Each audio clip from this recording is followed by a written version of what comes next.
你知道买这些设备花了我多少钱吗？老板，这么专业的东西，我怎么猜得到？有你2个半吧。我不值钱，不值钱。该到了吧？哈哈。张局 ，Dr. C， 你小声点，怕别人不知道。干嘛这么大惊小怪？这后半夜了，再说又是我的地盘，哈，还是小心点好。小心驶得万年船嘛。没想到 Dr. C 这么年轻啊！这么算起来，8年前你才多大呀？我不是什么 Dr. C。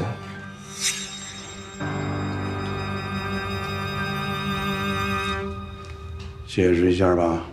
Dr. C 派他来的，他有配方，还能留下指导你们制作。咱不是这么约定的吧？你8年前跟 Dr. C 也不是这么约定的吧？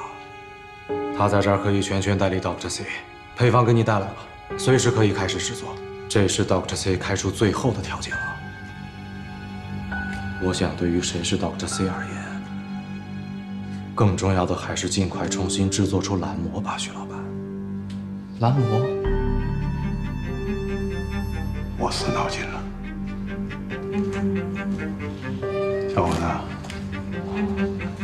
叫什么名字？陈发生，发生。哪儿的人呢？岭北人，家里还有什么人呢？就我和我爸妈。你问这些干什么？关心一下不行吗？这孩子只是来制作蓝魔的，别的什么都不知道。你别为难他。志强，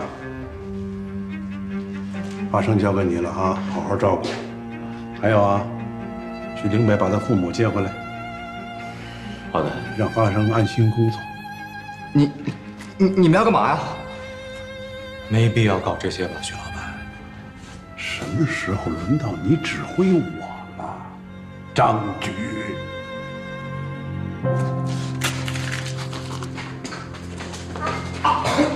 队长，让他们躲开！徐姐，你给我跑！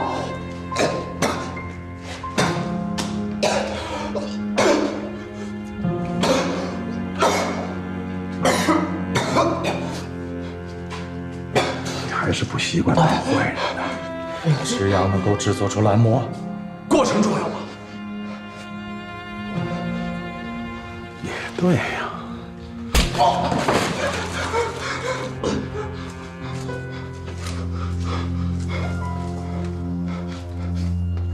我气儿消了，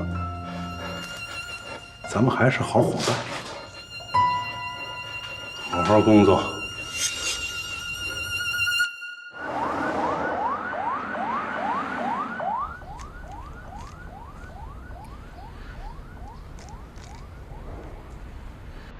哎，我就不明白了，就这魔方有什么好玩的？怎么会有人喜欢玩这个呢？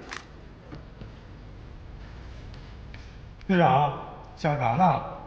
想你呢，想你小子怎么这么笨，连个魔方都不会玩。队长心情不好的时候别打扰他。你年轻，不懂，你知道失恋啥滋味？哎呦喂，还失恋啥滋味？你练过吗你？一帮和尚上哪儿失恋去？队长，这个我得跟你说道了。咱刑警队确实男女比例失调，你就不能再跟周局长申请，多调几个女同志来？调谁呀？啊，你说调谁？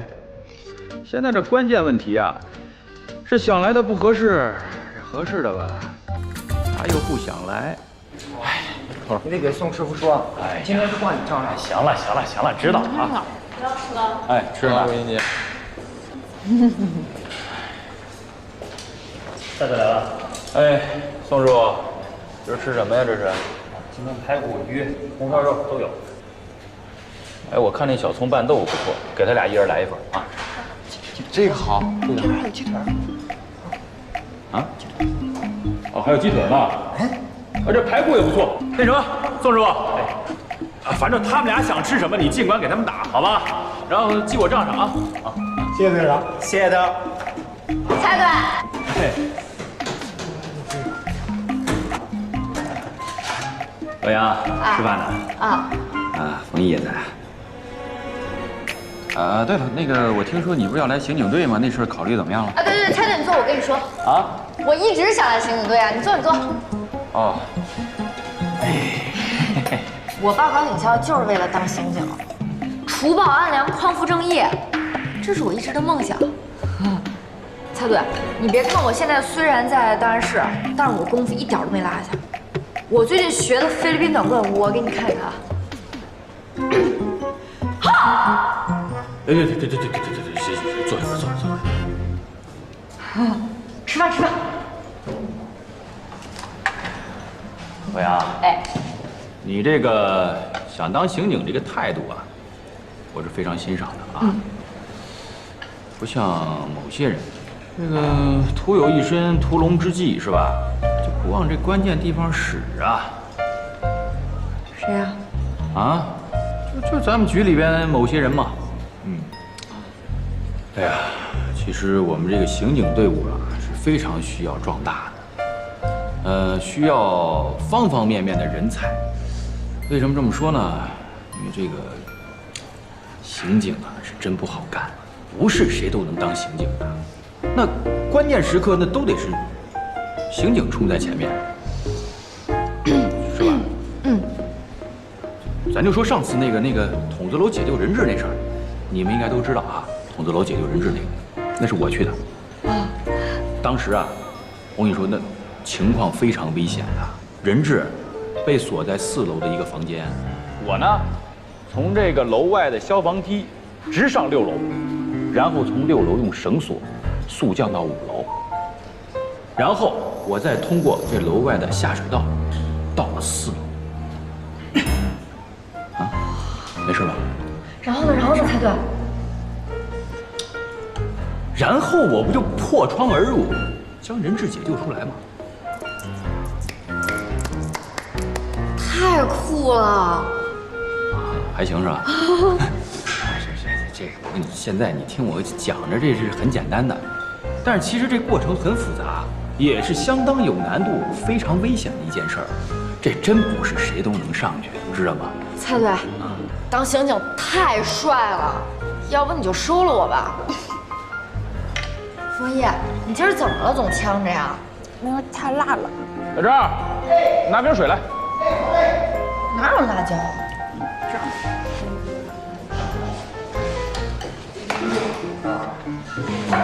这今天怎么这么大火？原来是有你吃啊！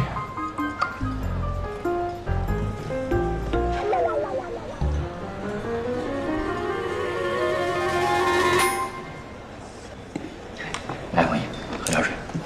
谢谢。哟，今天这个打得够多的啊！哎，你们怎么吃这么素啊？这哪成啊？这营养不够啊！不素啊。队长，洛阳，吃个鸡腿。蔡队，我减肥呢。你减什么肥啊？你减肥？你想不想当刑警啊？赶紧吃。队长，你怎么还来啊？枫叶，你那个椅子。洛阳，我吃饱了，先走了。哦，好，拜拜。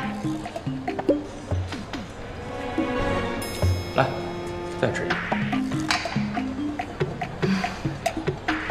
跟夏洛阳套近乎。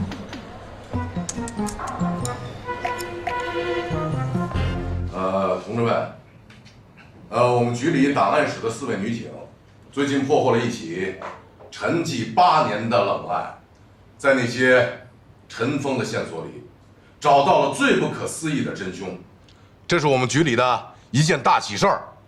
今天这个会，我们首先对这4位女警进行表彰，下面有请罗英伟、蔡文新、夏洛阳、冯毅上台。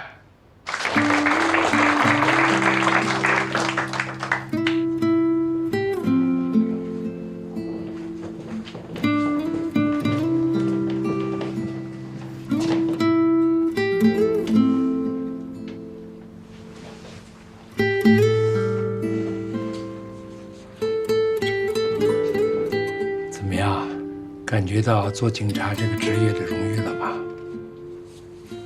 蔡厅长，公共场合注意影响。你看看，我这个厅长啊，连我的属下警员都管不了。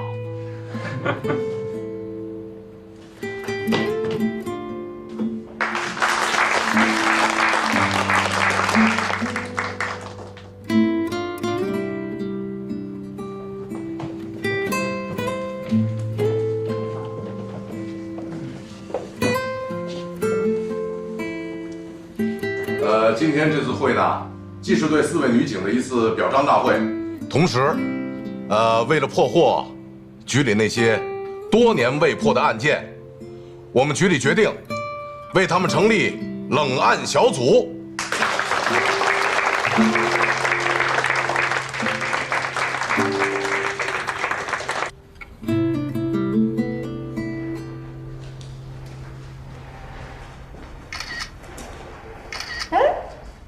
你怎么换衣服了？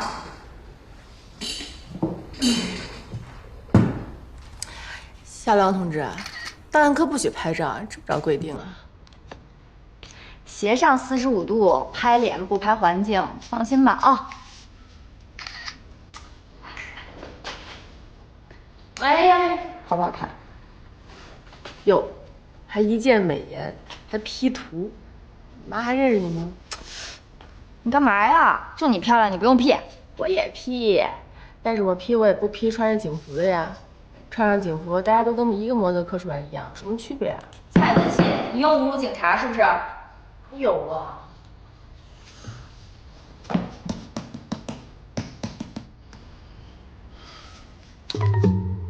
你干嘛呀？咱们冷案小组刚成立你就辞职？什么冷案小组呀？成立什么小组的时候也没经过我同意啊！我早就说过了，等破完了林慧这个案子啊，我就要去改行了。辞就辞，冷案小组没了你照样破大案。那你就好好加油，我在外面等着你建功立业的好消息。呸！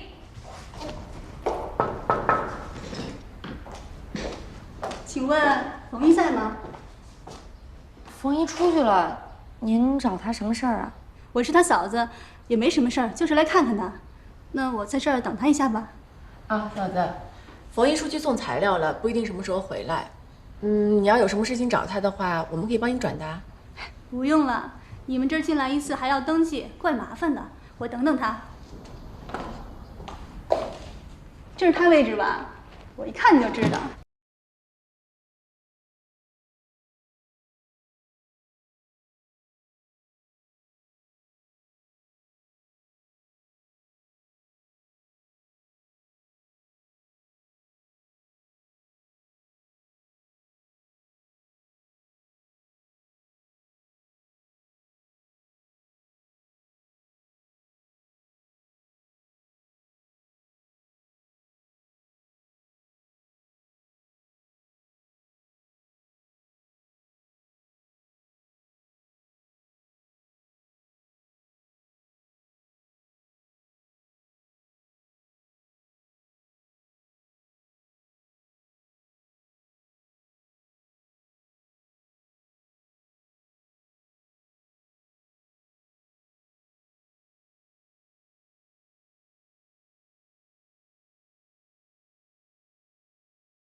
麻烦你把手机里的照片删了吧，好吗？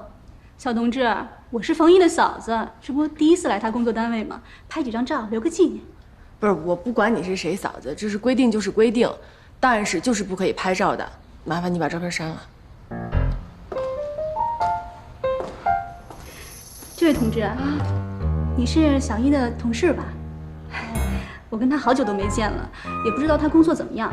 你跟我聊聊，他在这里还好吧？挺好的，冯一是我们这儿的电脑精英，最近我们还破了一起大案呢。真的啊？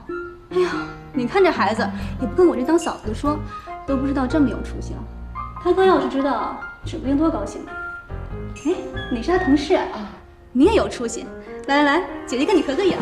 哎呀，嫂子，还是算了吧，我们这儿真的不让拍照。这位嫂子，跟你说过很多遍了，这里是公安局档案室，规定就是规定，不可以拍照。麻烦你把手机里的照片删了。你要是没有什么要紧的事，就先回去吧。公安局怎么了？不是为老百姓办事儿的地方吗？我就拍几张照片，又不发到网上去，有什么呀？白玉珍，冯一，哎呀，我都等你半天了，你也不上来看。你来干什么？你说我给你打了多少电话都不接啊？听说你立功了，我来看看你，不行吗？现在是上班时间，如果你没有什么要紧事儿，请你走，以后不要再这样不请自来。哎，冯一，你哥是不在了，那咱们还是姑嫂呀。你这话说的太让人伤心了。我这么大老远来一趟，你也不说请我坐坐。现在是上班时间，请你走。臭脾气。哎，对了，大姐，嫂子，我这次跟您好好说一次啊，这里是档案室，有规定不可以拍照片，你能不能把你手机里的照片删了呀？什么照片啊？我不知道啊。哎，你这大姐挺有意思啊！刚刚你在冯一工位上拍了2张，整个档案室环境拍了2张，你怎么能说你没拍呢？你赶紧把手机交出来啊，上来！我跟小姑子好久都没见了，拍几张照片回去跟他哥还能念叨念叨。罗姐，恭喜你们呀！这冷案小组也正式成立了，以后咱们打交道的机会就更多了。冯一，嫂子，不好意思，我们这儿确实严禁拍照，请你把照片删掉。谁呀？这是？有什么大不了？嫂子，你看看，没。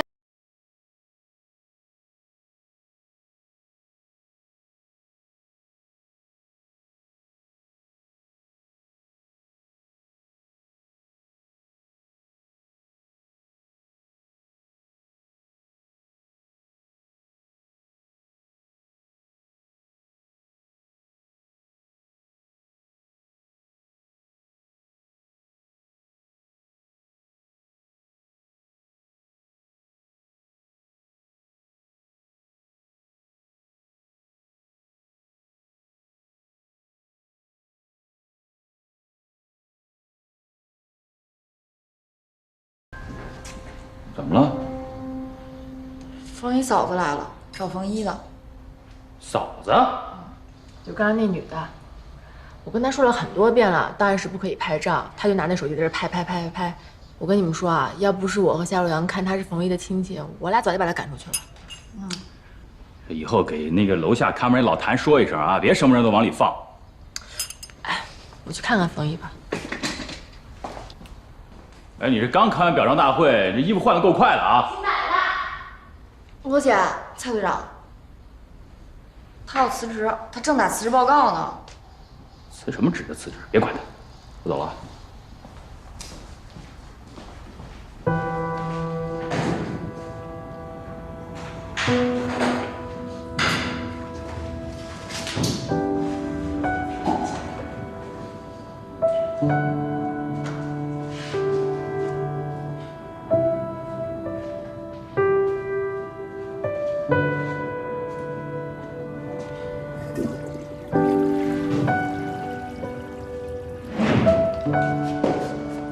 冯一，你没事吧？没事。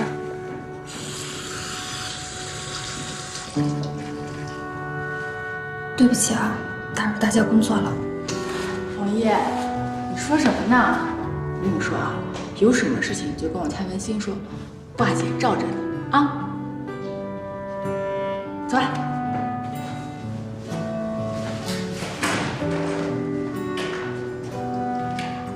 罗姐，他挑这个时候辞职我不拦着，但是他挑现在这个时间，你觉得合适吗？是不是不给局里面子？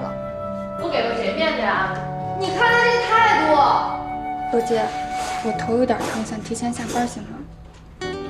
回去好好休息吧，有什么事儿和我们说，别自己一人憋着。谢谢罗姐。冯一，你嫂子来今天看你，我觉得她是好心。洛阳，别问了。罗姐，我先走了。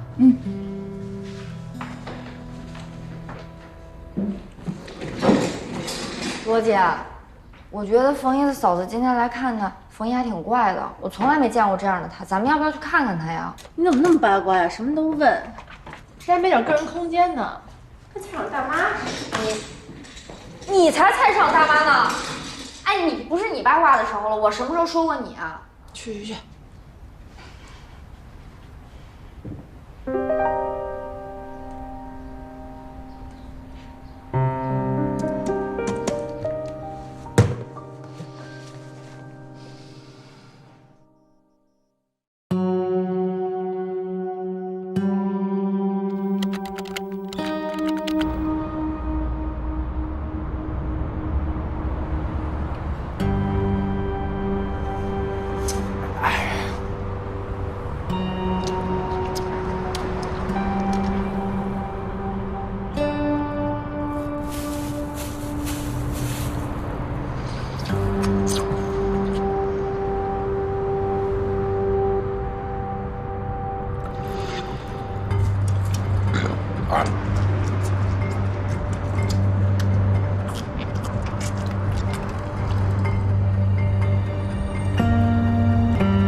有什么发现吗？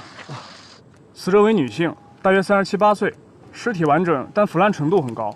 这几天下雨，尸体已经加速腐烂了。其他的情况要回实验室解剖以后再说。没了。目前就只能发现这么多了，队长。你这加油了啊！你这么点本事，回头怎么追我妹啊？队长，您别开玩笑了。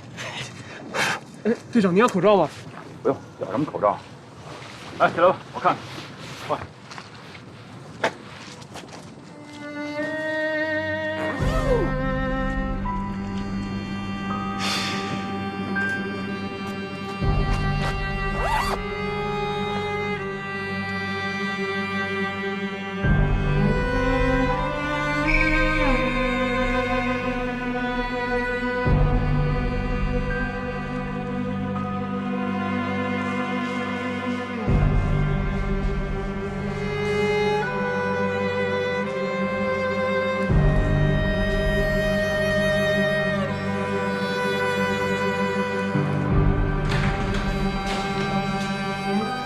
来了。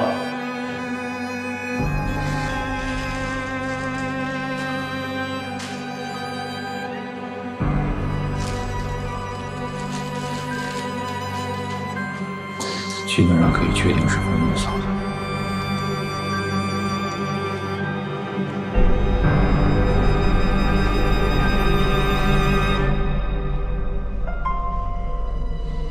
冯一，你别难过了啊。反正你嫂子对你也不好。不是，我不是那个意思，我是说，反正你们俩本来感情就不深，对吧？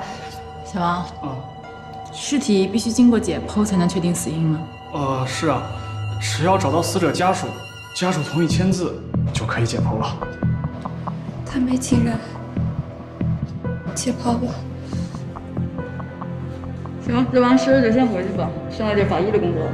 咱先洛阳，带冯一过去。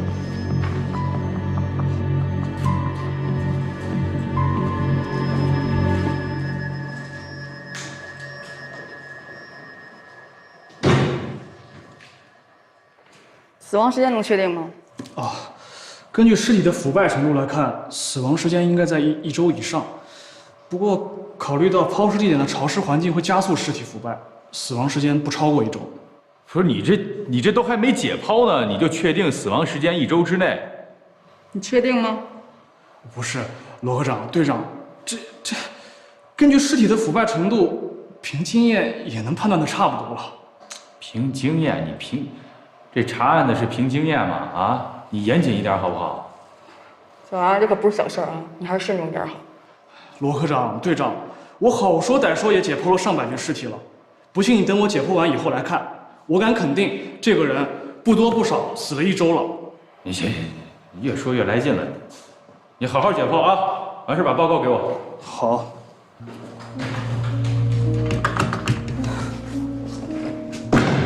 老姐，白如真上次来你们档案室是上周5吧？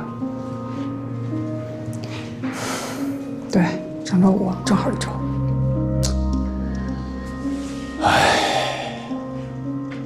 而且如果我没有记错的话，他现在那身衣服就是他当时来档案室穿过的。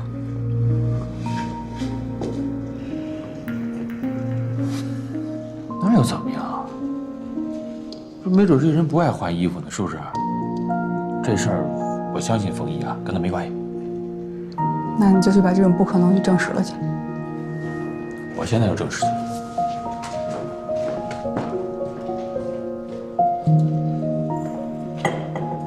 冯一呢？在里边。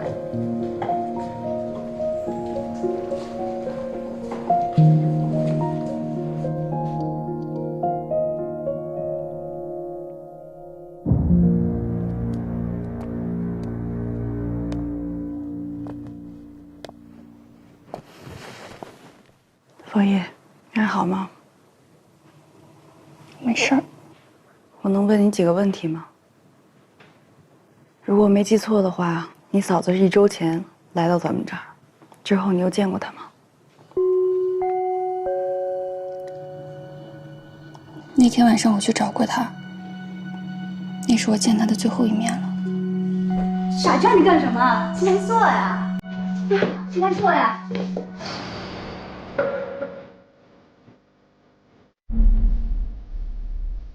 冯一，涛，还真是冯一。没说话，你端给我看看。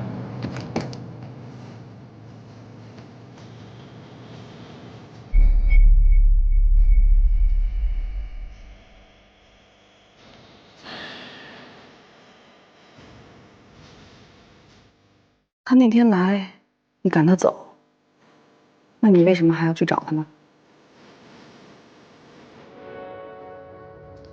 罗姐，是在怀疑我吗？没有人怀疑你，但你是警察，她又是你嫂子，你有义务协助我们调查清楚她的死因。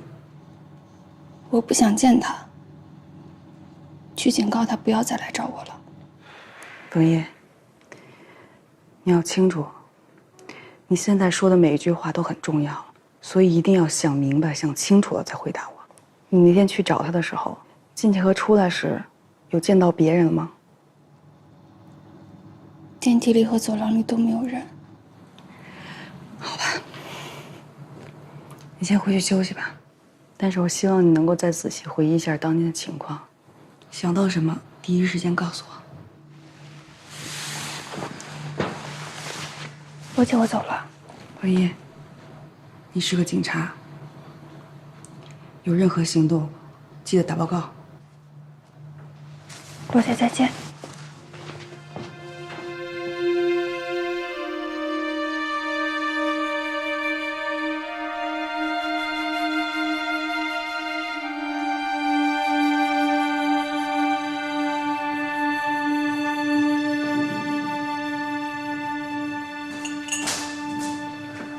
罗姐，你怀疑冯一啊？法医验尸结论不是还没出来吗？况且他嫂子就算那天死了，可是那天有24小时啊。罗姐，冯一胆子小，你又不是不知道，哪次我们加夜班不是我送他回家？还有他平常他的力气啊，开个矿泉水瓶子都困难，都是洛阳帮他。还有就是，冯一他怎么不说了？作案动机对吗？我们怎么知道冯一对他嫂子没有作案动机？他对他嫂子那种态度，谁知道背后藏什么秘密？你们真怀疑冯一啊？我们不怀疑，但我们不怀疑没用，我们得让所有人都不怀疑，只有事实才能证明他的清白。罗姐，要是要让事实证明他的清白，才能排除他的嫌疑，他得多委屈啊！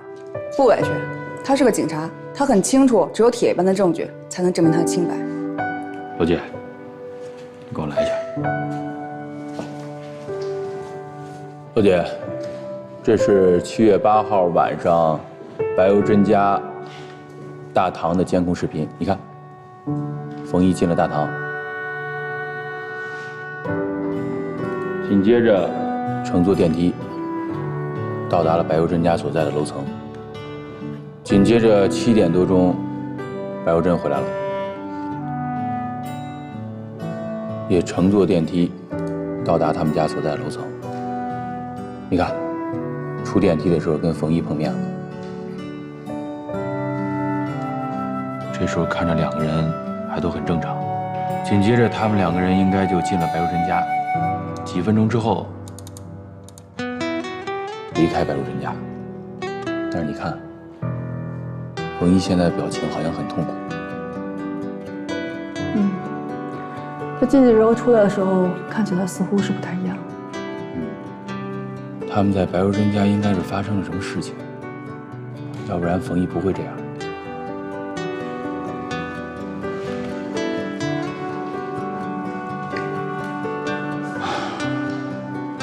老姐，我相信冯一跟这案子是没关系的啊。可是法医刚才过来说，这白如珍的死亡时间应该就是在7月8号。可是7月8号，白如珍回到家之后就再没离开过。但从时间上来看，这也太寸了。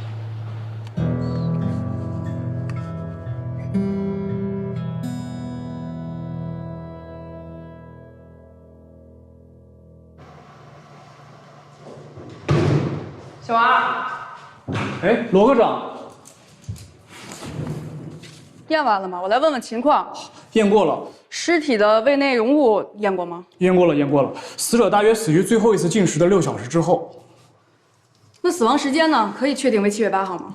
本来只是大约估计，但现场办案的兄弟们反馈，死者7月8号之后就处于失踪状态了，所以基本上可以判定是当天死亡的。哎，罗科长，您问的问题够专业的，真不像是档案室里出来的，倒像是多年的老刑警。哦，不是说您年纪大，就是专业。你这马屁啊，还是留着拍文心吧。估计他也不吃这套。还有什么新的发现吗？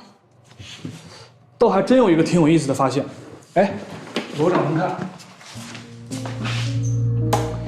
死者死于机械性窒息，但死者的舌骨没有骨折，反而在颈部皮下出血的位置发现了2次创伤的痕迹。那这意味着什么呢？罗长，您可能不知道，要把一个人活生生的掐死，需要的力气可不小。在我以往经手的案例中，死于机械性窒息的死者基本上都会出现舌骨骨折。就没有不骨折的案例吗？也有啊，比方说，如果凶手是女人的话，力气没有男的大。哎，就拿本案来举例子吧，死者的舌骨没有骨折，在颈部皮下出血的位置发现了2次创伤的痕迹。白话来说吧，一次没掐死，又补掐了1次，正像是女人干的。可是你怎么能够确定出现这种情况下就只有这一种可能性呢？还是说这只是你的猜测？是猜测，我再瞎猜一个，也有可能是凶手对于死者有特殊的情感，掐的时候都下不了狠手，所以反复掐，这就不分男女了。行了，你也别瞎猜了。我跟你说啊，这份验尸报告你必须给我写全面了，所有可能都给我写清楚了，不然我就告诉文心你就是个吃货。这哪儿跟哪儿啊？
周局，白如珍这个案子，我要求我们冷案小组接手。我觉得这个案子还是交给我们办更合适。不对吧？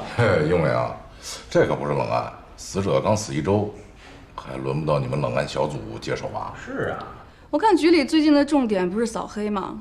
文匪带着刑警天天打东打西的，打打杀杀我们是帮不上了，但是这种小案子我们还是帮忙能分忧的。你就别兜圈子了，是不是因为冯一？死者是冯一的嫂子，而且呢，死者死亡当天，冯一曾经去过他家。你以为我不知道啊？因为我们可都是警察啊，这种事儿上可不能徇私情。这个您放心，我们时刻也不会忘记自己是警察，我们会依法办事儿。在冯一排除嫌疑之前，所有破案的过程我都会要求他回避。只要证据确凿，任何结果我们都是可以接受的。这样吧，这个案子你们主办，刑警队配合。局长，您这怎么成我们配合了？周局，谢谢您。不行啊，不行！不是这案子啊，局长于公于私都得我们刑警队来办，谁都别想把这案子从我手里边拿走。哎呀，我说文伟，你意见可够大的啊！要不然我们就成立一个专案小组，我当组长，文匪副组长。凭什么呀？我当组长，他当副组长。论资排辈，你也不至于骑到我头上吧？行吧，让他当组长。不过，这话说前面啊，咱们必须得齐心协力，尽快的给冯一洗脱嫌疑。冯一嫂子的案子，我们冷案小组接手了。罗姐，情况我都写到这儿了，我应该回避吧？你回避什么呀？你不用回避，你好好工作，我们相信你。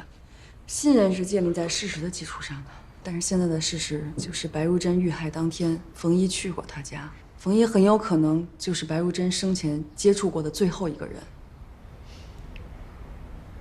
冯一，现在排除你嫌疑的最好办法就是我们能尽快找到凶手。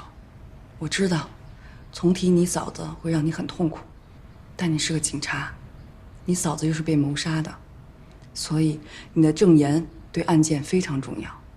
你得把你所知道的一切都告诉我们。我没有什么可说的，你们都看到了，我不喜欢他。他和我哥结婚以后，我就不愿意接受他。我哥去世了，我们俩就很少再联系了。可是不知道为什么，最近这几天他隔三差五的来找我，给我打电话，我实在受不了了。你为什么那么讨厌他？为什么你见到他会有这么强的情绪反应？他会让你想到什么吗？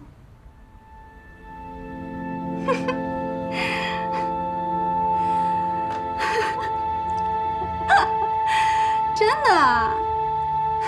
你太逗了。好啊。罗姐，这还不好理解吗？他讨厌白如珍，白如珍非得去天天招他和膈应他。要是我也烦他，我也去上门警告他去。我哥去世以后，他就没有再婚。可是我知道他没有再婚，是为了在更多的男人中间自如穿梭，这也是我最讨厌他的原因。他开过一个美容店，后来倒闭了，也没什么正经工作。我想他应该是被那些有钱的男人包养了吧。那最近呢？罗姐，我真的不知道了。我去趟洗手间。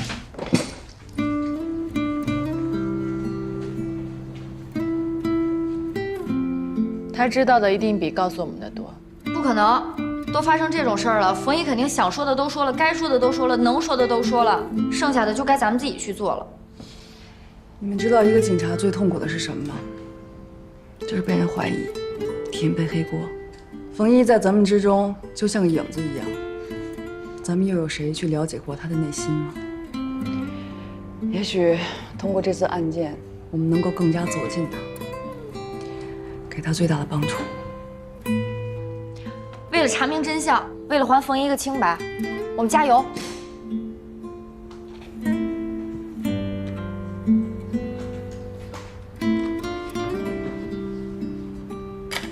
哎，干嘛？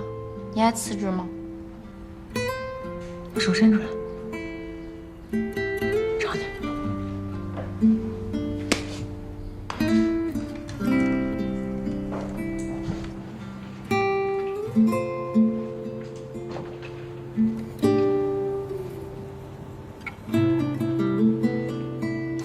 停。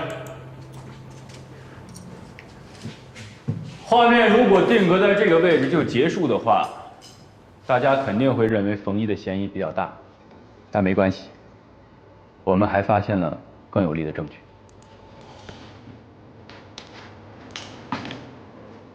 这个人叫马一俊，经过我们对白如珍社会关系的摸查，他跟白如珍存在不正当的关系，也就是说，他是白如珍养的小白脸。当晚8点钟，马一俊也曾经到过案发现场。太好了！如果视频里还有他的话，那冯一就不是目前唯一的嫌疑人了。别激动，接着看。20点33分的时候，马一俊离开白如珍家，手里多了这个黑色塑料袋。如果这些还不能够证明是马一俊杀了白如珍的话，接下来我们还有更有力的证据。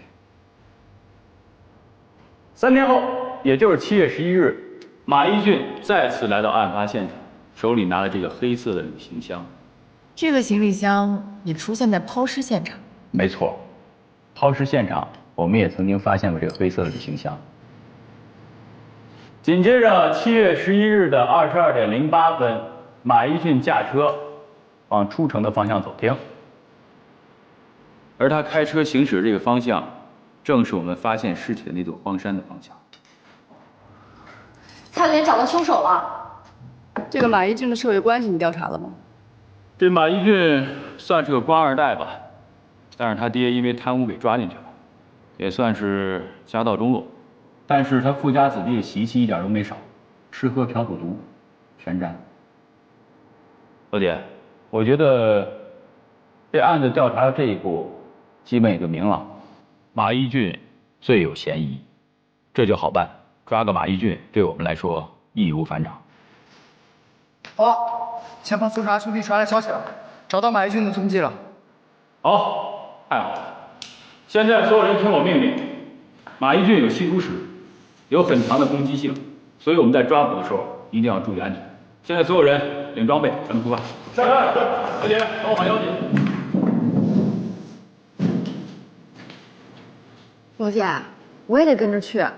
那种打打杀杀的你就别掺和了，让那些糙老爷们去吧。可是我也是专案组的成员啊，我跟着去也没问题啊。蔡队，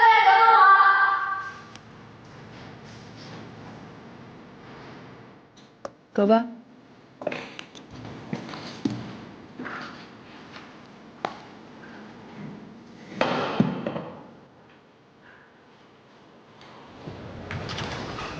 队长，摸清楚了，他们在414。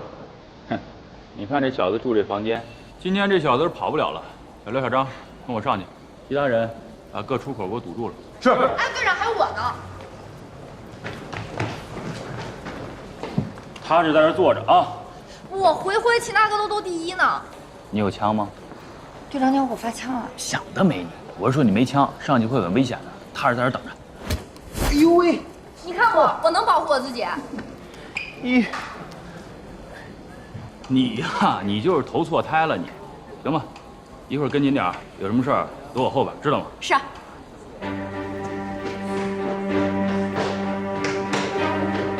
各部门注意啊，一会儿都机灵点。如果那小子拒捕的话，可以开枪。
没了。吸毒这些家伙事还在，人跑不远。走。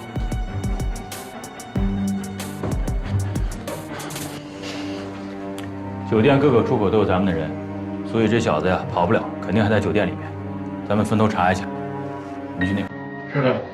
队长，你看。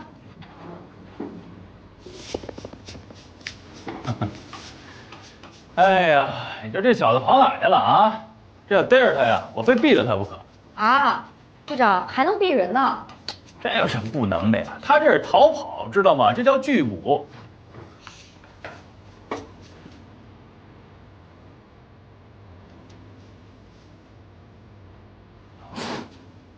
嚯，这就尿了？快出来吧！出来！不是，警察同志，真不是我干的。知道找你什么事儿就不是你干的。反正一切都不是我干的，警察同志，您得好好查查行吗？行，别废话了，带走。哎，别，警察同志，你得好好查查，我求你了，真不是我干的呀，真不是我干的。不是，警察同志，哎，过瘾吗？特别。收队。是。警察同志，真不是我干的呀，真不是我干的，你们不能冤枉我呀！你从进来到现在，净跟我说这些话了，能不能跟我说点有价值的？真不是我干的。你先冷静一下，咱们慢慢说，能说清楚的就说清楚，说不清楚，反正所有证据都指向是你，你应该明白我说什么吧？哎呦，真不是我干的！说，人到底怎么杀的？哎呦，那人真不是我杀的，我没杀人呀！不是你杀谁杀的？这尸体是我扔的，人不是你杀的，你抛什么尸啊？马一军，你的行为呢？监控视频那天拍得很清楚。案发当晚，你从白瑞珍家里拖走了一个黑色塑料袋，之后在抛尸现场发现白瑞珍的尸体就装在这个黑塑料袋里。3天后，你又拿走了一个行李箱，也在抛尸现场出现了，里面装满了你的个人衣物。这2点你不会不认吧？认，我都认。那黑袋子的确是那天晚上我拿走的，可那里面它装的也不是白如琛的尸体呀。那装的是什么？就是说，钱，满满一兜子钱。里面有多少？这挺多的，一大堆。一大堆是多少啊？100万，还有一堆乱码七糟的东西。我说你小子是一句正经话没有是吧？你这吹牛都不打草稿的，100多万，你见过100多万吗？警察同志，我真没骗你们。我去他家的时候，他家里根本就没人。他把钱给我准备好了，我拿着我就走了。白如琛的经济情况你了解吗？反正每个月我都从他那儿拿走2万块钱左右。不过最近这几个月啊，这钱越要越费劲了，不是晚个2、3天，就少个2、3千。要不我能那么跟他闹吗？就当天中午，我们还在那饭店里大吵了一架啊！为什么呀？为了钱的事吗？啊！那天中午你跟他为了钱还吵了一架，晚上他就给你变出来100多万，你小子撒谎能不能有点技术含量啊？这好像之前跟我提过一嘴，说过段时间好像要进一笔大钱。那我当时也没多想，我以为那就是那笔大钱呢。所以你在他家看到这么多钱，直接就拿走了，连个招呼都没打，是吗？我当时也没想那么多呀。那钱呢？钱去哪儿了？花了。花了？啊！1礼拜花100多万，你小子够能花的。嗨，我这不欠一屁股高利贷吗？那高利贷催得紧，我就还钱了。你是吸毒欠的高利贷吧？这小子吸毒，逮他的时候就发现了不少毒品。警察同志，求你有点事儿呗。那什么，你能不能给我来一口？哎，真的，只要让我把这劲儿过去了，我一定好好交代，行不行啊？你这脑袋啊，是让驴给踢了。你跑公安局来要毒品吸毒来了。小梁，怎么了？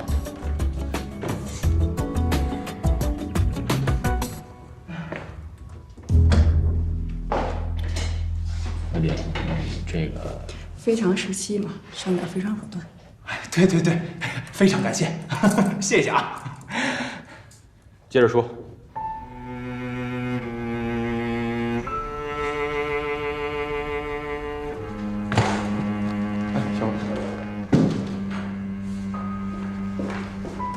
张局在哪？听说你们缴获了毒品，老毛被犯了，过来看看。啊，我得把这个拿到审讯室去。罗英伟的主意吧？张局您真厉害，一看就不是我们猜对的风格，是吧？提醒他们一下啊，好，别过火。明白。好，那我走了啊，张局，拜拜。走了，红哥。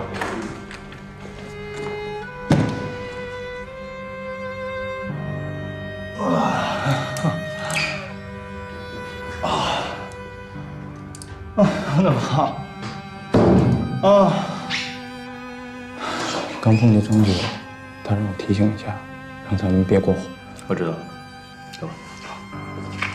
啊，警察同志，进去。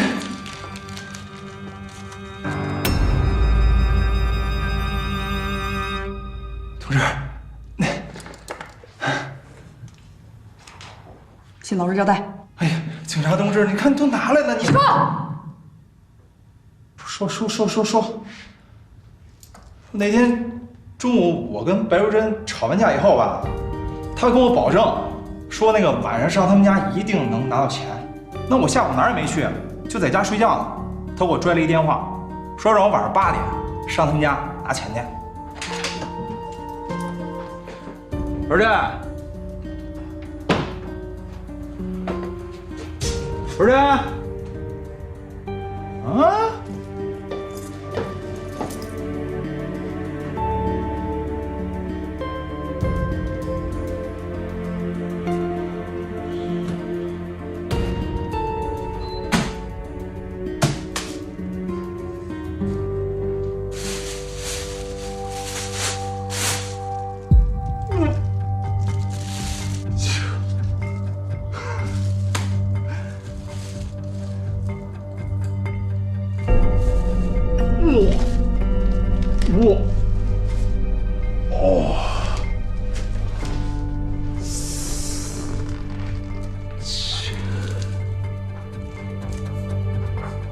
你说的毒品就是这个吧？对呀，哎呀，当时啊看见这玩意儿，哪儿还顾得上那钱啊？靠沙发上我直接吸起来了。吸完以后，我打开那袋子仔细数了数，我的妈呀，这堆钱！哼，我当时还以为我自己玩飘了呢。这个毒品吸起来跟之前的不一样吧？哎呦，真不一样，真不一样！这东西玩一口，我的妈呀，简直让我欲仙欲死啊！以前啊，我本来没有那么大的瘾，现在不让我吸，还不如杀了我呢！真的。行，你小子为了吸毒是连命都不要了，是吧？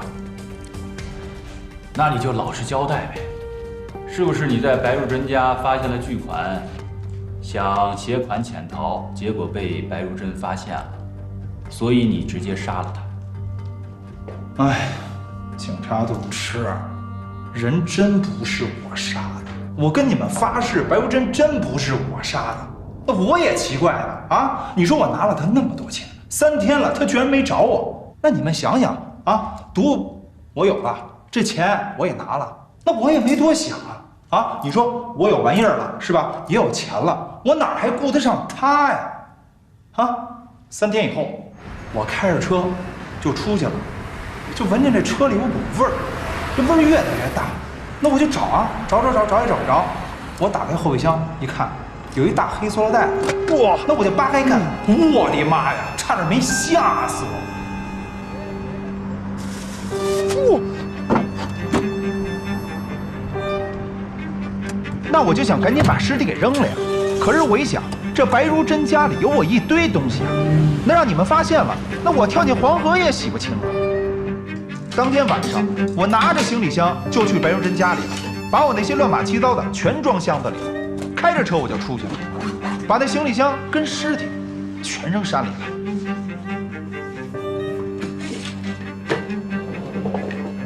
贾同志，这过程就是这么个过程。照你这么说呀，这事儿还真是巧。这装尸体的袋子和装钱的袋子是一模一样的。那装钱那袋子呢，你也扔了吧？扔了呀！哎，不是，警察同志，我说的真的是句句属实，你们得相信我呀。我谁的话都能信，就是这吸毒的赌鬼的话，我信不了。哎呦，我天！行了，今天就这样吧，咱们回去说，让小刘、小张看着他。别，警察同志，这个我吸一口呗，就您这不答应我了吗？已经在公安局吸毒啊？你脑子真是吸傻了。哎，不是，喝口水吧。哎，不是你们，小刘、小张。哎呦，我天！小王，哎，罗姐，把这个毒品给我分析一下。分析毒品？对，分析出来以后和这份成分报告做一下比对。哦，好的。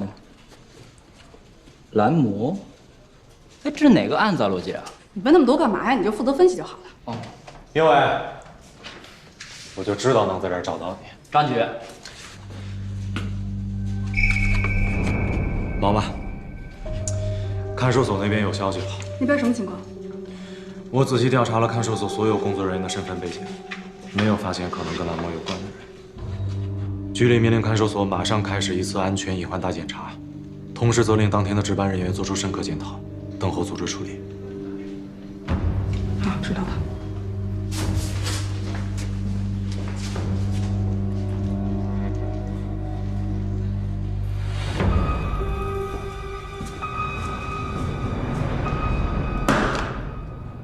我认为啊，这事儿就是马一俊干的。罗姐，你让我审他一晚上，保证这小子什么都得撂。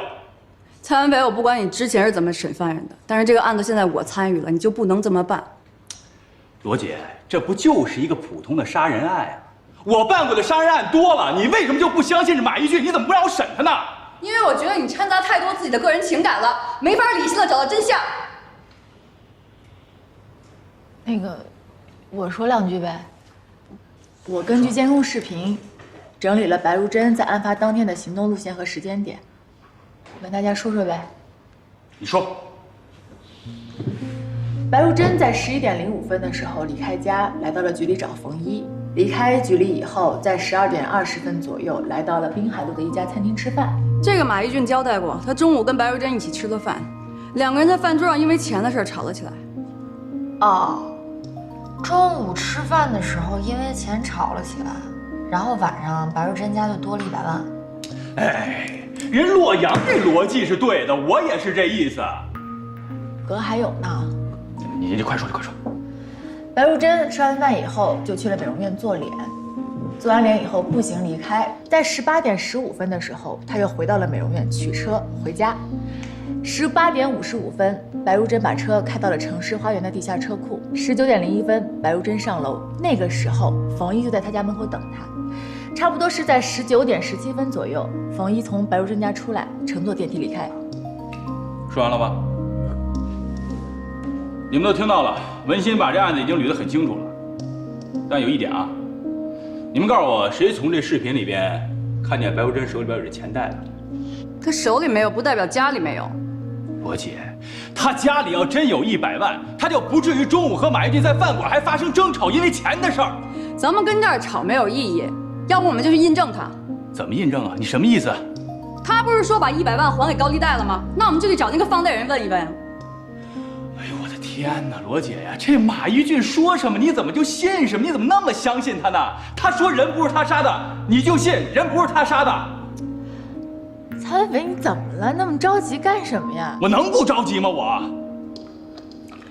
我现在捋了一下思路，如果马一俊说的都是实情的话，那天晚上的情况可能是这个样子：当天晚上在白如珍家里，其实还有一个人，并且在马一俊进门之前杀害了白如珍，并且藏尸在家中。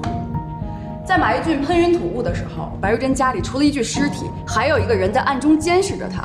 待马一俊离开白如珍家之后，想办法转移了尸体，并且把尸体装进了马一俊的车的后备箱，来嫁祸马一俊。没人了，罗姐，你现在也不相信是冯一干的，也不相信是马一俊干的，你拼命说还有第3个人。监控视频大家伙都看了啊，当天晚上白如珍家就没有人在进出了。虽然我们没有找到这个人，但是我相信这个人是存在的，而且只要找到这个人，冯一的嫌疑就能排除掉。文飞，你应该让你的人扩大你们的搜索范围，把周边的监控都找来，看看有没有什么可疑的运尸行径。行，我也不跟你们争了，我也不跟你们吵了，好吧？我现在就去查去啊！我给你们找这第3个人。吃错药了吧？好帅啊！别喝这口了。行了，你们俩别废话了。我觉得当务之急，我们应该从高利贷那条线下手，找找线索。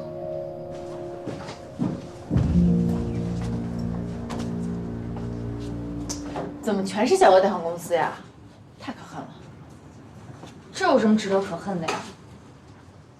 你别看这些小额贷款公司，其实呢都是披着合法外衣的高利贷，逼着多少人家破人亡、妻离子散的。哎，最近那些女大学生裸贷，听到没有？就这些公司干的。他们怎么能合法经营呢？你干嘛呀？哎呀，行了，别不完的，偷不完，走了。能抠一张是一张，少一张就少一个受害者。走。哎呀，不过你别那么激动，没有人会逼着你裸贷的。那当然了，因为我是警察。什么警察？因为你是洛阳哥。裸贷呢，只针对那些年轻貌美、身材凹凸有致的女性。罗姐，你看他。哎，到了。对不起，小哥，哎，你好。哟，三位美女哟，办贷款呢？跟您打听个人，马一俊跟你们这儿办过贷款。我们这儿啊，只负责贷款。你说这个找人呢，业务没开通，哈，对吧？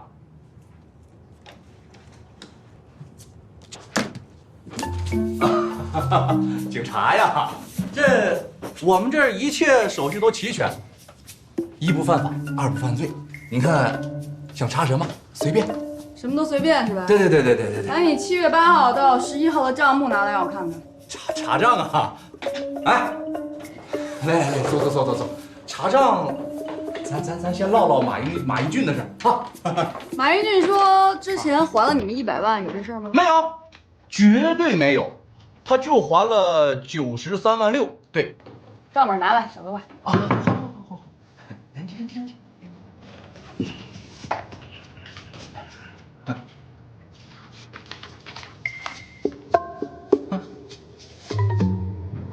哟，7月9号一早就还你们了呀？能不还吗？我们都上门了。还有上门讨债服务呀？没有啊，绝对是正常的催款啊，合情合理合法。这马一俊家有这么多钱等着你们要？可不是嘛，都没想过他能有钱呢。这不都欠了1年多了吗？我那天和2个兄弟去，2个同事一起到他家呀。敲开门的时候，这小子是睡得昏天黑地呀，在床头边上，一个大垃圾袋，里面全是钱呐。你再说一遍，装钱的袋子是什么？大塑料袋啊，黑的，那不就是垃圾袋吗？想清楚再说。你说的都是要负责任的。负责任，怎么了？你能证明你说的是真的吗？啊，那袋子后来你们拿回来了吗？那玩意儿早扔大街了。行，走吧。哎，那警察同志还需要我配合什么吗？谢谢配合。哎，警察同志，账本我的这个呀，啊，给我们经侦的同事过过目呗。您慢走啊，慢走。马一俊，这公司这买卖做的还挺红火啊。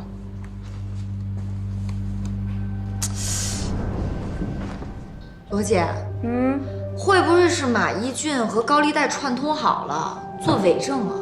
我觉得应该不会，也许在案发当晚他就真的没有见到白如珍，那一大袋子也许真的就是钱。你看，毕竟人家这个本子上记着呢，马一俊已还款93.6万。可是这也不能排除马一俊的嫌疑啊，毕竟监控视频里只有马一俊跟冯一，没有第3个人了。那会不会是马一俊先杀害了白如珍，第3天才想起来尸体会有尸臭，回去处理尸体？可能性不大。你别忘了，3天以后，马一俊回到案发现场出来的时候，手里提的是行李箱，可是白如珍的尸体是装在黑色的塑料袋里。如果马一俊真的是回去处理尸体的话，他有什么必要把尸体运出来以后，还要从行李箱再转移到黑色塑料袋里呢？可是咱们现有的线索就这些了呀。伟阳，你别着急，任何线索在得到印证之前，那都是我们的推理。我们的工作就是一条一条排除掉错误的推理。DNA 结果出来了。好，那个行李箱里没有发现任何白如珍的 DNA， 基本可以确定尸体从来没有在行李箱里装过。倒是发现不少马一俊的 DNA， 不过也好理解，毕竟里面装的都是马一俊的个人物品。辛苦了啊，小文。哎，不辛苦。那个，我找您还单独有点事儿，罗科长。哦，你等我一下。哎，好的。对啊，把这个交给经侦的同事。哦，好。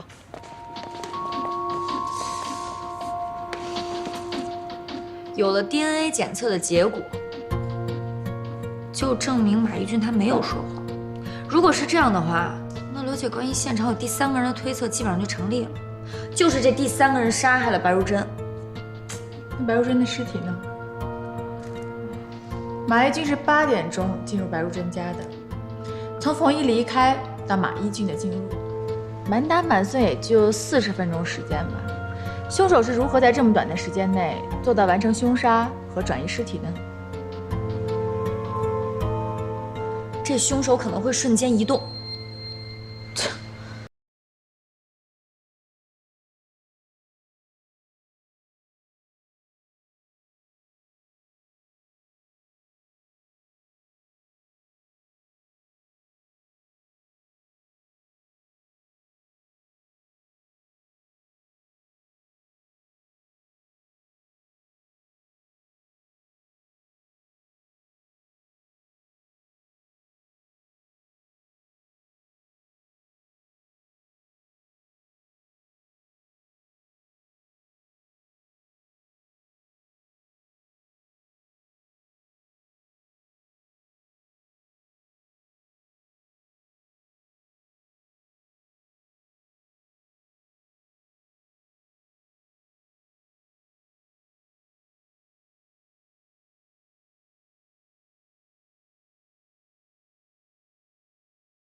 怎么了，罗科长？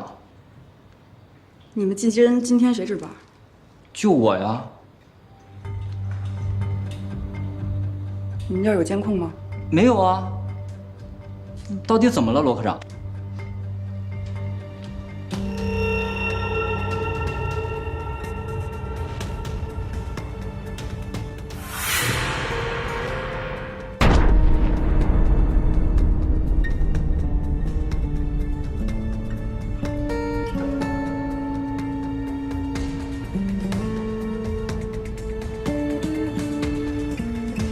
马一俊持有的毒品跟您提供的化学成分分析对不上，不是一种毒品，完全不是，八竿子打不着。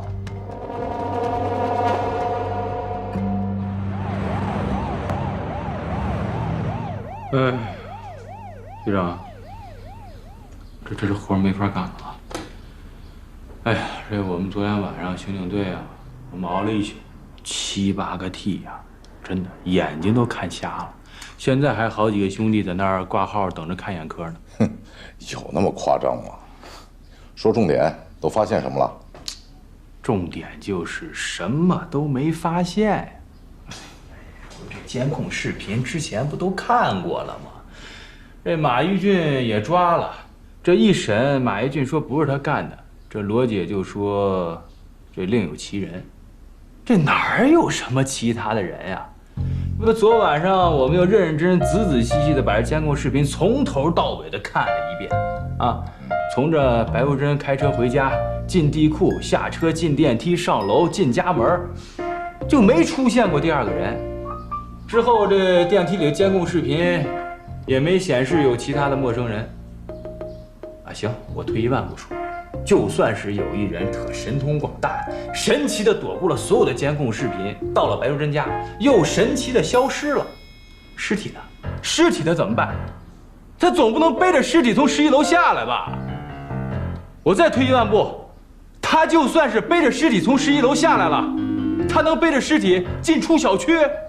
哎，开玩笑吗？这，你先别着急，你慢慢说，好吧？啊，不是我这能不着急吗？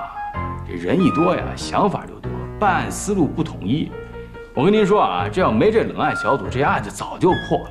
放着现成的嫌疑人不查，非要找着其他的嫌疑人。哎，我说文飞啊，你最近这牢骚可是蛮多的，你你说你这么一大好青年的啊，牢骚满腹，是不是就是因为跟冷案小组合作才变成这样的？局长，您了解我的，我从进咱们局就一直跟着您。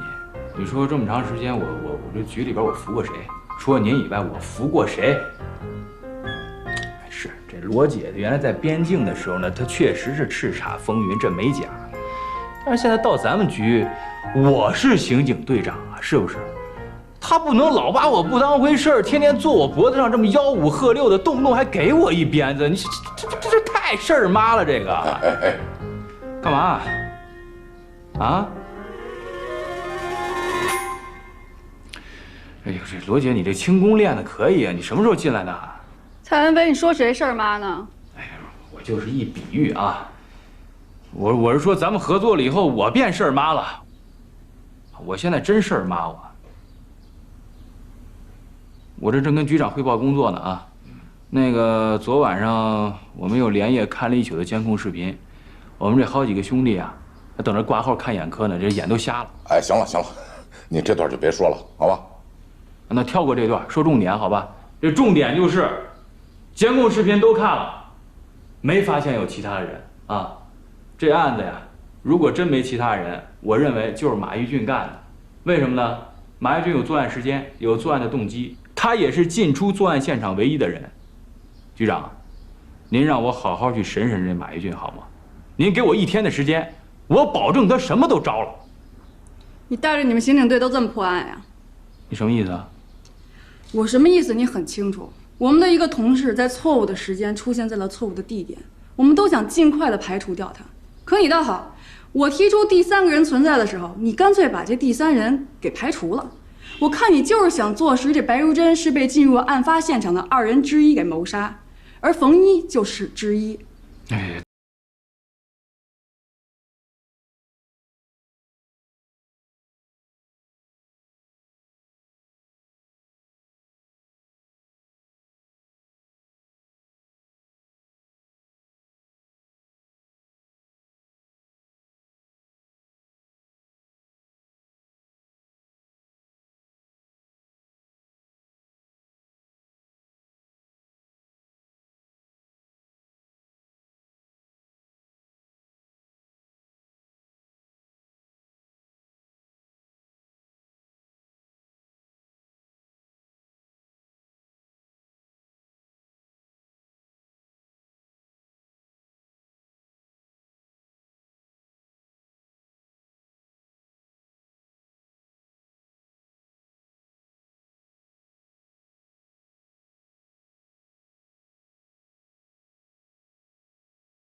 案发现场拿走了一包毒品，昨天晚上在技侦科被调包了，就在小文离开的短短几分钟内。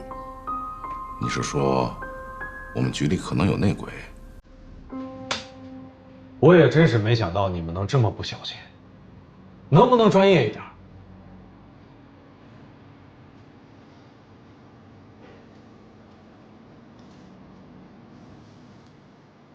进入工作状态很快。这不有你吗？你意思是我得次次给你擦屁股是吧？你没想到我们这么快就生产出来蓝魔吧？可惜呀，这不是蓝魔，比蓝魔差远了。这就是垃圾。